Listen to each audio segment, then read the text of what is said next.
कभी कभी इंसान को ऐसे रास्तों पर चलना पड़ता है जो वह खुद खुशी से नहीं चुनता, बल्कि हालात उसे मजबूर कर देते हैं। मैं भी नाचने का काम करती थी और यह काम मैंने बिल्कुल भी अपनी खुशी से नहीं किया था। मैं पैदा ही एक नाचने वाली के घर हुई थी और इसीलिए मजबूरन मुझे भी नाचने का काम ही करना पड़ा था। मेरी माँ चाहती थी कि मैं पढ़ूं लिखूं और कोई इज्जत का काम कर सकूं, लेकिन यह समाज हम जैसे लोगों को न तो पढ़ने लिखने देता है और न ही इज्जत से पैसा कमाने देता है। मेरी माँ ने मुझे एक सरकारी स्कूल में दाखिला करवाया तो वहाँ हर कोई मुझे देखकर एक ही बात कहता, अरे यह तो नाचने वाली की बेटी है, इसका यहाँ क्या काम, इसे तो किसी शादी पर नाचने के लिए भेज दो। यहाँ तक कि टीचर भी मुझे नहीं छोड़ते थे और मुझे नीची नज़रों से देखते थे। मुझे सबसे पीछे बिठाया जाता। मैं कुछ सवाल करती तो डांटकर चुप करवा दिया जाता। मुझे किसी काम में मदद चाहिए होती तो टीचर मेरी मदद नहीं करते और दूसरे बच्चे तो मेरे पास आते ही नहीं थे, जैसे मुझे कोई बीमारी हो जो उन्हें लग जाएगी। जबकि मेरा मसला सिर्फ इतना था कि मेरी माँ नाच गाने का काम करती थी। हाँ, मगर स्कूल में जब भी कोई फंक्शन होता तो मुझे जरूर भाग लेने को कहा जाता। मेरा नाच हमेशा से अच्छा था। मैं तो अपनी माँ के पेट में थी जब भी वह नाच किया करती थी, इसीलिए यह मेरे खून में बसा हुआ था। मैं स्कूल के हर फंक्शन में खूब नाचती थी। एक दिन स्कूल के फंक्शन में मेरी माँ आ गई तो उसका सिर शर्म से झुक गया। उसने मुझे वहीं से मारकर स्टेज से नीचे उतार लिया और कहने लगी, इसी काम से तो तुझे बचाने के लिए स्कूल भेजा था, यहाँ आकर भी अगर तुझे यही करना है तो फिर स्कूल क्यों आती है। मैंने रोते हुए माँ से कहा, मुझे तो मास्टर जी ने नाचने को कहा था। माँ ने मास्टर जी को बुरा भला कहा तो वह उल्टा मेरी माँ पर बरस पड़े और कहने लगे, जो काम तेरी बेटी को आता है हम वही करवाएंगे ना, और अब स्कूल में फंक्शन है तो कोई तो डांस तो करेगा ना, तो तेरी बेटी ही क्यों नहीं। अब इज्जतदार घराने के बच्चों को तो हम नाचने को नहीं कह सकते ना। यह सुनकर माँ का दिल बहुत दुखी हुआ और माँ मुझे स्कूल से उठा लाई। माँ ने मुझे स्कूल से हटा लिया और फिर मैं अपने घर में ही रहने लगी। लेकिन मेरे अंदर एक शौक पैदा हो गया था, क्योंकि मुझे यह बात अच्छी तरह समझ आ गई थी कि इस काम के अलावा कोई और काम यह दुनिया मुझसे नहीं करवाएगी। मैं कहीं भी जाऊंगी मेरी पहचान इसी नाम से होगी, नाचने वाली की बेटी। नाचना मेरा पेशा है। मैं माँ से छुप छुप कर नाचने लगी थी, क्योंकि माँ को अगर पता चल जाता तो वह मेरी हड्डियाँ तोड़कर रख देती। माँ न तो मुझे अपने साथ किसी महफिल में लेकर जाती थी और ना ही बिना जरूरत घर से बाहर निकलने देती थी। माँ ने मुझे 7 पर्दों में छुपा कर रखा था ताकि दुनिया मुझे माँ के जरिए ना पहचाने और मुझे भी यही काम न करना पड़े। लेकिन किस्मत ने मुझे इसी काम में निपुण बना दिया था। एक दिन माँ को बहुत तेज बुखार हुआ और 3 दिन के अंदर माँ चल बसी। पता चला कि माँ को डेंगू बुखार हुआ था और इसी वजह से माँ जान की बाजी हार गई थी। मेरी उम्र सिर्फ 16 साल की थी। माँ की मौत पर मैंने बड़ी मुश्किल से मोहल्ले वालों को जमा किया, क्योंकि कोई भी आने को तैयार नहीं था। सबका यही कहना था, एक नाचने वाले की अर्थी कौन उठाएगा। लेकिन जब मैंने खूब रोना धोना किया और हंगामा मचाया कि मेरी माँ हिंदू औरत थी और उनकी अर्थी उठाना मोहल्ले वालों की जिम्मेदारी है, तो कुछ शरीफ लोग आगे आए और माँ की अर्थी उठाई गई। माँ की चिता को आग लग चुकी थी और अब न तो मेरे पास खाने के लिए पैसे बचे थे और न ही घर का किराया देने के लिए। हमने सारी जिंदगी बहुत पैसा कमाया था, लेकिन हमने अपना घर नहीं खरीदा था, क्योंकि हमारे घर बार बार बदलते थे। मोहल्ले वाले हमें किसी एक घर में रहने ही कहाँ देते थे। जिसे भी मेरी माँ के काम का पता चलता वह पत्थर मारकर हमें मोहल्ले से निकाल देता। इसीलिए हम किराए के घर बदलते रहते थे। अब माँ चली गई थी तो एहसास हुआ कि अपना घर होना बहुत जरूरी है।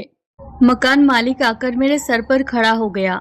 मैंने उससे कुछ वक्त का समय मांगा और इत्तेफाक से अगली रात दरवाजा बजा।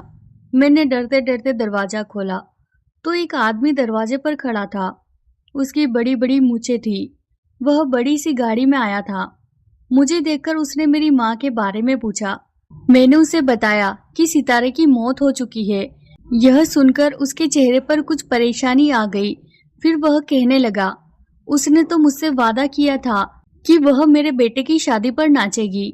मैंने तो अपने दोस्तों यारों को भी बता दिया है कि सितारा आकर नाच करेगी। उसका नाच बहुत ही मशहूर है। अब मैं क्या करूँगा?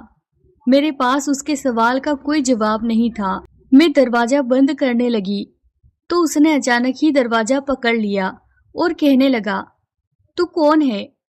तू भी तो सितारा की जैसी दिखती है। अगर तू आकर नाचेगी तो मैं तुझे पैसे दे दूंगा। उसकी बात सुनकर मैं कुछ पल के लिए सोच में पड़ गई। मैं आज तक ऐसी महफिल में नहीं गई थी और न ही कभी किसी महफिल में नाच गाना किया था। लेकिन अब मुझे पैसों की जरूरत थी और मेरे सिर पर मेरी माँ भी नहीं रही थी। अगर मैं मेरी माँ के नाम से ही काम शुरू करती तो जल्दी मेरा भी नाम बन जाता और जिंदगी आसान हो जाती। यही सोचकर हाँ कह दी और उस आदमी के साथ चल पड़ी। उसके बेटे की शादी थी। वह कोई बड़ा जमींदार था। वहाँ बड़े बड़े लोग आए हुए थे। मैंने बेबाकी से नाचना शुरू कर दिया। मेरा दिल खून से आंसू रो रहा था, लेकिन यह नाच मुझे मेरी नई जिंदगी दिलवाने वाला था। यह सोचकर मैं नाचती रही। फिर वह आदमी सुबह का सूरज निकलने के समय मुझे नोटों से भरकर मेरे घर छोड़ गया। मैं एक ही रात में इतना पैसा कमाकर लाई थी जितना कोई शरीफ इंसान पूरे महीने मेहनत करके भी नहीं कमा सकता था। और इसी वजह से मैं अपने काम में पक्की हो गई। मैंने सोच लिया, अब मैं यही काम करूंगी। मैं बिल्कुल अपनी माँ जैसी थी, इसीलिए मुझे अपनी माँ की जगह लेने में ज्यादा समय नहीं लगा। मैंने सारी जिंदगी अपनी माँ का नाच देखा, तो इसीलिए मेरे पैर भी उसी के जैसे थे। मैं जिस महफिल में जाती उसकी जान बन जाती। लेकिन यह काम मुझे ज्यादा अच्छा नहीं लगता था। मर्द बहाने बहाने से मेरे करीब होते। मैं नाचने लगती तो मुझे छूने की कोशिश करते। वे अपने कमरे में नाच रखवाते और कभी कभी तो जबरदस्ती मेरे साथ फोटो खिंचवाने के बहाने इतने पास आ जाते कि मेरे लिए सांस लेना भी मुश्किल हो जाता। लेकिन मैं कुछ नहीं कर पाती थी, क्योंकि इस काम के भी मुझे पैसे मिलते थे। मैं भी अपनी माँ जैसी होती जा रही थी। सारा दिन सोई पड़ी रहती और सारी रात महफिल में खूब रौनक लगाती। मेरे पास बहुत पैसा आ गया था, लेकिन अगर कुछ नहीं था तो वह सुकून था। मेरी जिंदगी में बिल्कुल भी सुकून नहीं रहा था। हर वक्त मेरी अंतरात्मा बेचैन रहती। अब मुझे समझ आ गया था कि मेरी माँ मुझे इस काम से क्यों दूर रखना चाहती थी। मैंने उसे भी इसी तरह बेचैन और तड़पते हुए देखा था। शायद मेरी माँ यह काम खुशी से नहीं करती थी। खैर, अब इस काम के सिवा तो मेरे पास कुछ भी नहीं था, इसीलिए बड़ी मजबूरी में सही, लेकिन मैं यह काम कर रही थी। और फिर एक दिन कमिश्नर के बेटे की शादी थी। शादी से एक रात पहले मर्दों की खास महफिल रखी गई थी और इस महफिल में मुझे खास तौर पर बुलाया गया था। मैं तैयार होकर इंतजार कर रही थी। मेरे लिए गाड़ी आने वाली थी, क्योंकि जो भी मुझे महफिल में बुलाता वह घर से लेता और घर पर ही छोड़कर जाता। जैसे ही दरवाजे पर दस्तक हुई, मैं जल्दी से ताला लेकर बाहर निकल पड़ी तो देखा एक पुलिस वाला मुझे लेने के लिए खड़ा था। उसने एक नज़र मुझ पर डाली और फिर नज़र चुरा ली। शायद वह मेरी खूबसूरती से नज़र चुरा रहा हो। फिर मेरे पेशे की वजह से मुझसे नफरत महसूस हो रही थी। मैं समझ नहीं पाई। मैं उसके साथ गाड़ी में बैठकर चल पड़ी। सारा रास्ता खामोशी में गुजर गया। वह बहुत हैंडसम पुलिस ऑफिसर था। मेरी नज़र बार बार उस पर पड़ रही थी। अगर ऐसा इज्जतदार पुलिस वाला किसी औरत तक की जिंदगी में शामिल हो, चाहे तो वह किसी भाग्यशाली हो। यही बातें मेरे दिल दिमाग में चलने लगी थी। एक पुलिस वाले पति के साथ औरत कितनी सुरक्षित होती होगी। मैं तो बिल्कुल भी सुरक्षित नहीं थी। हर महफिल में ना जाने कितने ही मर्द मेरे साथ ऐसा कुछ कर जाते, जिसे बताते हुए भी मुझे शर्म आती थी। मैं महफिल में पहुंची तो मुझे देखकर हर कोई तालियां बजाने लगा। हर तरफ से सीटियों की आवाजें आने लगी। खूब जोर शोर से गाने चलाए गए और फिर मेरे नाचने से वहां मौजूद एक एक इंसान झूमने लगा। लेकिन अगर कोई चुप था तो वह वही पुलिस ऑफिसर था।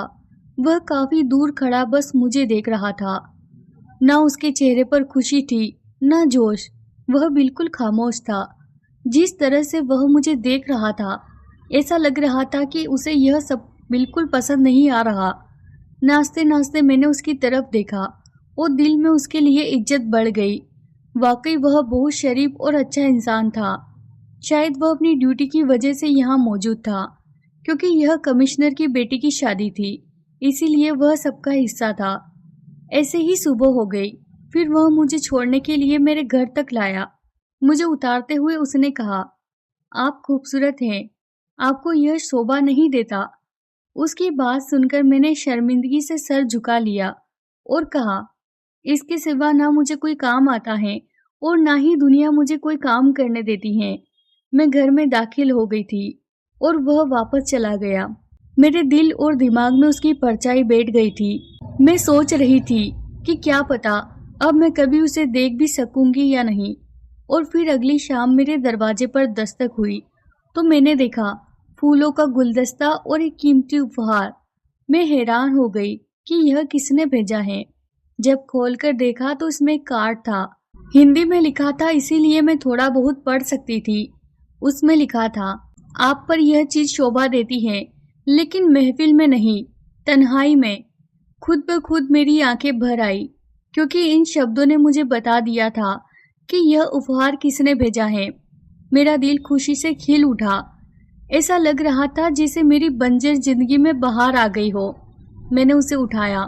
वह पायल थी। मैंने जल्दी से उसने अपने पैरों में पहन लिया। काश यह इंसान मेरी जिंदगी का हिस्सा बन जाता और हमेशा के लिए मुझे अपना लेता। मैंने दिल ही दिल में यह प्रार्थना की और शायद प्रार्थना कबूल होने का वही पल था, क्योंकि उस दिन के बाद इस तरह के उपहार आने लगे। और फिर एक दिन वह खुद आया। उसे देखकर मेरी खुशी की सीमा नहीं रही। हम दोनों की मुलाकातों का ना रुकने वाला सिलसिला शुरू हो गया। वह चाहता था कि मैं इज्जत की जिंदगी गुजारूं और इस नाच गाने से बाहर निकल आऊं। मैं भी यही चाहती थी, इसीलिए मैंने उससे शादी की बात की और वह शादी के लिए तैयार हो गया। मेरे लिए इससे बढ़कर और क्या हो सकता था कि मुझे हमेशा के लिए सुरक्षा मिलने वाली थी। और फिर एक दिन उसने चुपके से मुझसे शादी कर ली। मैं अब उसके घर जाना चाहती थी और इज्जत की जिंदगी गुजारना चाहती थी। उसने कहा कि वह अगले ही दिन मुझे अपने साथ ले जाएगा। मैंने अपना सारा घर लॉक किया और कुछ जरूरी सामान बांधा और उसका इंतजार करने लगी। रात के अंधेरे में वह मुझे लेने आया। वह मुझे लेकर एक बहुत दूर दराज इलाके में पहुंच गया। वहां एक छोटा सा घर था। मैं उसके अंदर दाखिल हुई तो कुछ हैरान रह गई, क्योंकि वहां कई सारी लेडी पुलिस बैठी हुई थी। घर के अंदर लेडी पुलिस को देखकर मैं सुन्न रह गई। मेरे पति तो मेरे पीछे अंदर आए ही नहीं थे। वह गाड़ी लॉक करने के लिए रुक गए थे। वे पुलिस वाली औरतें मुझे जबरदस्ती एक कमरे में लेकर गई और फिर मेरी जान निकल गई। मेरी चीख से सारा घर गूंज उठा। 2 घंटे मैंने तकलीफ में गुजारे।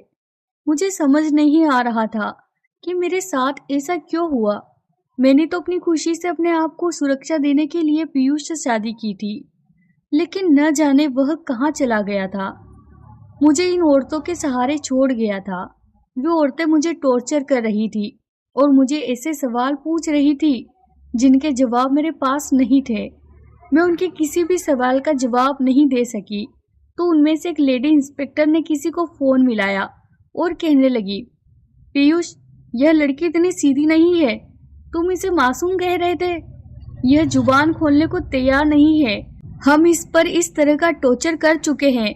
अब तुम आकर इसकी जुबान खुद खुलवाओ। उस औरत के मुंह से पीयूष का नाम सुनकर मेरा माथा ठनक गया। मैं सोचने लगी, पीयूष आखिर मुझसे क्या चाहता है? उसने मुझसे शादी क्यों की थी? मुझे तो लगा था कि वह मुझसे प्यार करता है, लेकिन अब मुझे समझ आ रहा था कि असल बात कुछ और ही थी। पिछले 2 घंटों से वे औरतें मुझसे जिस तरह के सवाल कर रही थी, मुझे उनके जवाब मालूम नहीं थे। और अगर पीयूष भी उनसे वही जानना चाहता था तो मैं उसे भी कोई जवाब नहीं दे सकती थी। कुछ देर गुजरी के कमरे का दरवाजा खुला। पीयूष अंदर दाखिल हुआ। उसने उन औरतों को बाहर जाने का इशारा किया। वे 6 की 6 औरतें बाहर निकल गई। पीयूष मेरे पास आकर बैठा और कहने लगा, मैं तुम्हारे साथ कुछ भी गलत नहीं करना चाहता। अगर तुम इन औरतों को सीधे सीधे हर बात बता देती तो तुम्हें इतना टॉर्चर बर्दाश्त नहीं करना पड़ता। मैं तुमसे सच में प्यार करता हूँ। मैं तुम्हें दर्द में नहीं देख सकता, इसीलिए यहाँ से चला गया था। लेकिन मुझे नहीं मालूम था कि तुम इतनी जिद्दी निकलोगी कि इनके किसी भी सवाल का जवाब नहीं दोगी। मैंने रोते हुए पीयूष से कहा, तुमने मेरे साथ धोखा किया। शादी के नाम पर तुमने मुझे इन औरतों के हवाले कर दिया। ये मुझसे क्या पूछना चाहती हैं? मुझे सच में नहीं पता। मैं नहीं जानती कि वह कौन सा राज है जो ये मुझसे उगलवाना चाहती है। मैं तो इज्जत की जिंदगी गुजारना चाहती थी, इसीलिए तुम्हारे प्यार में खुद को तबाह कर बैठी। लेकिन तुमसे अच्छे तो वो मर्द हैं जो मुझे पैसे देकर नाचने बुलाते हैं। कम से कम वे मेरा भरोसा तो नहीं तोड़ते। मेरी बात सुनकर पीयूष कुछ पलों के लिए चुप हो गया। उसने मेरे जख्मों से निकलते खून को अपने हाथ में पकड़े रुमाल से पोंछा और कहने लगा, मैं भी सच में तुमसे प्यार करता हूँ, लेकिन अपने फर्ज और जिम्मेदारियों की वजह से मजबूर हूँ। मुझे तुम्हारे पीछे इसीलिए लगाया गया था ताकि मैं तुमसे वह राज हासिल कर सकूं जो तुम्हारी माँ मरने से पहले हमें नहीं बता पाई। लेकिन तुम भी अपनी माँ की तरह ही पक्की हो। मैंने पीयूष से कहा, मुझे सच में नहीं मालूम कि तुम लोग किस फाइल की बात कर रहे हो। न मैंने कभी अपनी माँ के पास कोई लाल रंग की फाइल देखी, और नहीं मैं और मेरी माँ पढ़े लिखे थे कि हम किसी के घर से कोई फाइल चुरा लेते। पता नहीं तुम लोग हम पर इल्जाम क्यों लगा रहे हो। हम नाचने वाली जरूर है, मगर चोर नहीं। मेरी बात सुनकर पीयूष हंसा और कहने लगा, तुम्हारी माँ इतनी सीधी नहीं थी जितना तुम कह रही हो। वह बहुत शातिर थी, बड़े बड़े लोगों के घरों में नाचने जाती थी और उनकी कमजोरियों को अपनी मुट्ठी में दबा लेती थी। ऐसे ही एक वक्त में उसने मिनिस्टर के घर से एक बहुत अहम फाइल चुरा ली थी। शादी के घर में कोई और उस पर नजर नहीं रख सका और वह इतनी अहम फाइल चुराकर भाग निकली। उस घर में बहुत अहम और खुफिया दस्तावेज थे जो सरकारी थे। अगर वह फाइल नहीं मिली तो बहुत मुसीबत हो जाएगी। इसीलिए हम उस फाइल को ढूंढने की कोशिश कर रहे हैं। जिस दिन मैं तुम्हें लेने के लिए तुम्हारे घर आया था, उसी दिन मुझे पता चला कि तुम सितारा की बेटी हो। इसीलिए मैंने जानबूझकर तुमसे मोहब्बत का ढोंग रचाया ताकि बातों बातों में तुमसे फाइल के बारे में मालूम कर सकूं। मैंने बहुत बार तुमसे पूछना चाहा, लेकिन तुम हर बार बात को खत्म कर देती थी। इसीलिए मैंने तुमसे शादी कर ली ताकि मैं तुमसे राज उगलवा सकूं। लेकिन अब ऊपर से दबाव बहुत ज्यादा बढ़ गया है और हमें फाइल के बारे में फौरन जानना जरूरी है। इसीलिए मैंने तुम्हें इन लेडी पुलिस ऑफिसर्स के हवाले कर दिया। अगर इन्हें हमारी शादी का पता न होता तो ये तुम पर इससे भी ज्यादा टॉर्चर करती। अब तुम खुद मुझे बता दो कि वह लाल फाइल कहाँ है ताकि तुम्हारी जान छूट जाए और मैं तुम्हें अपने घर ले जाऊं। पीयूष ने बहुत मोहब्बत से मेरे गालों पर हाथ फेरा तो मेरी आंखों से आंसू टपकने लगे। मुझे सच में किसी फाइल के बारे में मालूम ही नहीं था तो मैं उसे क्या बताती। मुझे तो यह भी नहीं पता था कि मेरी माँ ऐसी कोई हरकत कर सकती है। मैंने तो कभी उसे कोई सामान घर लाते नहीं देखा था। पीयूष के हर बार पूछने पर मैंने उसे यही जवाब दिया तो वह बहुत ज्यादा गुस्से में आ गया और उसने मेरे मुंह पर एक जोरदार तमाचा दे मारा और कहने लगा, अगर तुमने यह राज नहीं बताया तो मुझे तुम्हें तलाक देनी होगी और फिर तुम जेल की सलाखों के पीछे होगी। यह सुनकर मेरे कदमों तले से जमीन निकल गई और इस डर से कि कहीं वह मुझे तलाक न दे दे, मैंने झूठ कह दिया कि मुझे उस फाइल का पता है। मेरी बात सुनकर उसके चेहरे पर चमक आ गई। मैंने उसे कहा, मेरी माँ ने वह फाइल चुराई जरूर थी, लेकिन वह उस फाइल को घर नहीं लाई थी, बल्कि उसने रास्ते में ही वह फाइल किसी को दे दी थी। वह कौन था और मेरी माँ ने ऐसा क्यों किया, यह मैं नहीं जानती। मैंने पूरी तरह झूठ कहकर अपनी जान बचाई थी ताकि मेरा रिश्ता बच जाए। मैं उस नाच गाने वाले माहौल में दोबारा नहीं जाना चाहती थी। लोगों की नजरें अब मुझसे बर्दाश्त नहीं होती थी। मैं पीयूष के साथ अपनी जिंदगी को आगे बढ़ाना चाहती थी। मेरे मुंह से यह सब सुनने के बाद पीयूष ने मेरा हाथ पकड़ा और मुझे अपने घर ले गया। उसने अपनी माँ से मिलवाया और मैं इज्जत की जिंदगी गुजारने लगी। मेरे ससुराल वालों को यह नहीं मालूम था कि पीयूष मुझे कहाँ से लेकर आया है और मैं क्या काम करती थी। मेरी और पीयूष की शादी को 1 महीना ही गुजरा था कि एक दिन मैं अपना घर पूरी तरह खाली करने गई, क्योंकि मकान मालिक चाहता था कि मैं घर की चाबी उसे वापस कर दूं। वह घर किसी नए किराएदार को देना चाहता था। मैं घर पहुंची तो सारा घर उल्टा पड़ा था। मैं जानती थी कि यह काम पीयूष या उसके साथियों का ही है, इसीलिए खामोशी से अपना जरूरी सामान समेटने लगी। अपनी माँ की यादों की एक जगह इकट्ठा करते हुए अचानक ही मुझे माँ की एक बात याद आ गई। माँ ने मरते वक्त मेरा हाथ पकड़कर रोते हुए मुझसे कहा था, जिंदगी में मैंने बहुत कुछ गलत किया है, लेकिन अब मैं सब कुछ ठीक करना चाहती हूँ। इसीलिए मैंने एक बहुत कीमती चीज हासिल की है, जिसकी वजह से मेरे सारे पाप धुल जाएंगे। उस वक्त माँ की वह बात मुझे समझ नहीं आई थी, लेकिन आज माँ का सामान समेटते हुए अचानक वही बात मेरे दिल में आ गई कि कहीं माँ उस फाइल की तो बात नहीं कर रही थी। उस फाइल में ऐसा क्या था कि माँ के सारे पाप धुल जाते? क्योंकि एक फाइल के लिए मिनिस्टर साहब ने पूरी पुलिस फोर्स मेरे पीछे लगा दी थी। यही सब सोचते सोचते मैंने माँ का जरूरी सामान बांध लिया और बाकी सब उसी वक्त कबाड़ वाले को बुलाकर दे दिया। घर पूरी तरह खाली हो गया था। मेरी माँ मुझसे हमेशा कहा करती थी, अगर तुम्हें कभी भी मेरी याद आए तो अपने पिता की फोटो को सीने से लगा लेना। मैंने दीवार पर लगी पिताजी की फोटो पर नजर डाली, जो सालों से एक ही जगह पर टिकी थी। मैंने कभी पिताजी की फोटो को सीने से नहीं लगाया था, क्योंकि मुझे अपने पिता से बिल्कुल प्यार नहीं था। मैंने तो कभी उन्हें देखा भी नहीं था, लेकिन आज माँ की बहुत याद आ रही थी, इसीलिए मैंने वह फोटो उतारकर अपने सीने से लगा लिया। लेकिन उसी वक्त मैं हैरान रह गई, क्योंकि उस फोटो के पिछले हिस्से में कुछ कागजात लगे हुए थे। फाइल तो नहीं थी, लेकिन कुछ कागज जरूर थे। मैंने जल्दी से वह सारे कागज छुपा दिए। पता नहीं, मुझे ऐसा लग रहा था कि सब लोग मिलकर यही ढूंढ रहे थे। मैं पढ़ी लिखी नहीं थी, बस थोड़ी बहुत हिंदी ही आती थी, मगर इन कागजों में अंग्रेजी में लिखा था। लेकिन मुझे जानना था कि इन पर क्या लिखा है, इसीलिए मैं खामोशी से अपने घर से निकली, ताला लगाया और अपनी पुरानी दोस्तों के घर पहुंच गई, जो बहुत पहले मेरे साथ स्कूल में पढ़ा करती थी। कभी कभार वह मुझसे मिल लिया करती थी, लेकिन अपने घर वालों के डर से उसने मुझसे कभी कोई गहरा संबंध बनाया ही नहीं था। इत्तेफाक से घर पर कोई मौजूद नहीं था और यह देखकर वह बहुत खुश हुई। उसे मेरी शादी की खबर मिल चुकी थी। मैंने जल्दी से वो कागज दिखाए। मुझे पढ़कर बताओ, इस पर क्या लिखा है? मेरे कहने पर उसने तेज आवाज में पढ़ना शुरू किया और मेरे सिर पर आसमान गिर पड़ा। उनमें मिनिस्टर के सारे काले कारनामों की गहरी गठरी थी। अपनी पोस्ट का फायदा उठाकर मिनिस्टर लड़कियों का कारोबार कर रहा था। इस बात की खबर मेरी माँ को हो गई थी। मेरी माँ ने वह फाइल चुरा ली थी, जिस पर सारी बातें लिखी थी कि लड़कियों को कब कहाँ से अगवा करके कहाँ पहुँचाया गया था। मेरी माँ अपने नाचने के काम को पसंद नहीं करती थी, लेकिन बहुत मजबूरी में वह यह काम कर रही थी। और जब उसे यह लगा कि वह कुछ ही दिनों की मेहमान है, तो अपने पाप धोने के लिए उसे यही रास्ता नजर आया और उसने वह फाइल चुरा ली ताकि पुलिस के हवाले कर सके।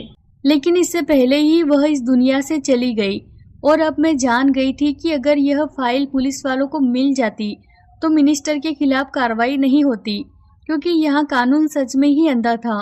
गुनहगार को सजा नहीं मिलती और बेगुनाह को जेल से निकालना मुश्किल था। मैंने बहुत सोच समझकर अपने दोस्त की मदद से इन तमाम कागजात की वीडियो बनाई और उसे सोशल मीडिया पर डाल दिया और फिर वह फाइल लेकर मैं अपने पति के पास आ गई। पीयूष मुझे देखकर कहने लगे, तुम कहाँ चली गई थी? मैंने वह फाइल उनके हाथ में पकड़ा दी और उनसे कहा, आप जिस चीज का पता मुझसे पूछ रहे थे वह यही है। अब अगर आप सच में ईमानदार हैं तो मिनिस्टर के खिलाफ रिपोर्ट दर्ज कीजिए। वह सब पढ़कर पीयूष भी हैरान रह गए। उन्हें यही बताया गया था कि यह बहुत अहम कागजात हैं और इन्हें खोलने की भी इजाज़त नहीं है। लेकिन जब मैंने उन्हें सब कुछ बताया तो उन्होंने सारे कागजात खुद चेक किए। उन्होंने मिनिस्टर साहब के खिलाफ रिपोर्ट दर्ज कर दी। अब आगे इस मामले में क्या होगा और क्या नहीं, यह हम दोनों नहीं जानते। पीयूष पर ऊपर से बहुत दबाव है कि इस मामले को दबा दिया जाए, लेकिन वह अब तक ईमानदारी से अपने फैसले पर डटे हुए थे। मगर उन्हें कब तक अपने पैरों पर खड़ा रहने दिया जाएगा, यह मैं भी नहीं जानती। हमारे देश में ईमानदारी से नौकरी करना इतना मुश्किल बना दिया गया है कि अगर कोई इंसान सही रास्ते पर चलना भी चाहे तो उसे नौकरी से निकाल दिया जाता है। शायद इसीलिए इस देश में ना चैन है, ना शांति है और ना ही इंसाफ। तो दोस्तों, आज की कहानी यहीं पूरी होती है। आपको यह कहानी कैसी लगी हमें कमेंट करके ज़रूर बताइएगा। और अगर आपने अभी तक हमारा चैनल सब्सक्राइब नहीं किया है तो प्लीज़ दोस्तों चैनल को सब्सक्राइब कर लीजिए। कहानी को लेकर अपनी राय ज़रूर बताइएगा। आपका हर कमेंट हमें हौसला और खुशी देता है। तो मिलते हैं कहानी के अगले पार्ट में। तब तक हंसते रहिए, मुस्कुराते रहिए और हमारे साथ बने रहिए। Thank you for watching.